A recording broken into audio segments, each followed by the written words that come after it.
तीन बहनों की लालची भाभी। करिश्मा, रेशमा और मनीषा तीन बहनें हैं। उनका एक भाई भी है, मयंक। मयंक अपनी बहनों को बहुत प्यार करता है, लेकिन मयंक की पत्नी सविता इस मामले में मयंक से बिल्कुल ही अलग है। वो अपनी ननदों का जितना बुरा कर सकती है उतना बुरा करती ही रहती है और अपनी ननदों पर हुक्म भी चलाती है। करिश्मा, करिश्मा, तुमने अभी तक नाश्ता नहीं बनाया? तुम्हारे भैया को ऑफिस जाने में देर हो रही है। हाँ भाभी, बस अभी बनाती हूँ। करिश्मा, तुम ये ढीलापन छोड़ दो। कल को पराये घर जाना है। वहाँ अगर तुम इस तरह से काम करोगी तो लोग क्या कहेंगे कि माँ ने और भाभी ने कुछ सिखाया नहीं। और तुम्हारी दोनों बहनें कहाँ हैं? अब रेशमा मार्केट गई है और मनीषा सो रही है। क्या? सुबह के 8 बज रहे हैं और ये महारानी अभी भी सो रही है? ये कहते हुए सविता अपनी सास दुर्गा देवी के पास जाती है। माँ जी, देख रही हो अपनी बेटियों के तौर तरीके?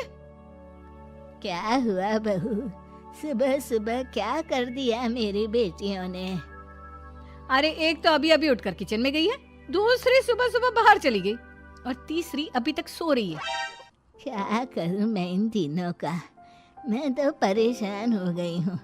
जा जाकर उठा उसे और रेशमा से मैं बात करती हूँ। सविता सीधा मनीषा के कमरे में जाती है और उससे कहती है, महारानी जल्दी उठो, सूरज सर पर आ गया है। भाभी थोड़ी देर और सोने दो ना, मैं रात को लेट सोई थी। वो क्या ना, यूनिट टेस्ट चल रहे हैं। शराफत से उठती है या नहीं, या फिर पानी की भरी बाल्टी डालूं तेरे ऊपर? नहीं नहीं भाभी, मुझे बिस्तर में नहीं नहाना, उठती हूँ मैं। मनीषा जल्दी से उठकर बाथरूम में चली जाती है। सभी आराम से बैठकर नाश्ता कर रहे होते कि तभी रेशमा बाजार से हाथ में सामान लिए आ जाती है। रेशमा को देखते ही सविता उस पर बरस पड़ती है। लो, आ गई महारानी।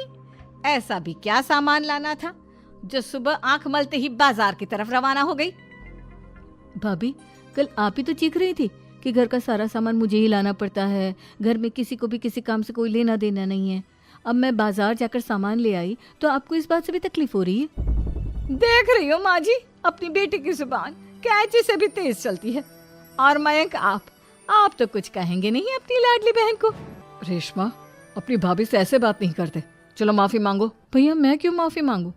आप भाभी से बोलिए ना कि हम पर कम हुक्म चलाया करे। हम इस घर की बेटियां हैं और आपकी पत्नी की ननद है, नौकरानी नहीं। लो कर लो बात। इनकी भलाई के लिए कुछ भी बोलो तो इन्हें बुरा लग जाता है। इस घर में यही इज्जत है मेरी। देख लो माँ जी, आपकी बेटी किस लहजे में मुझसे बात कर रही है। सविता वहां से चली जाती है। मयंक को बहुत गुस्सा आता है, वो भी वहां से चला जाता है। फिर करिश्मा रेशमा को समझाती है। रेशमा, तुम्हें भाभी से माफी मांग लेनी चाहिए थी ना।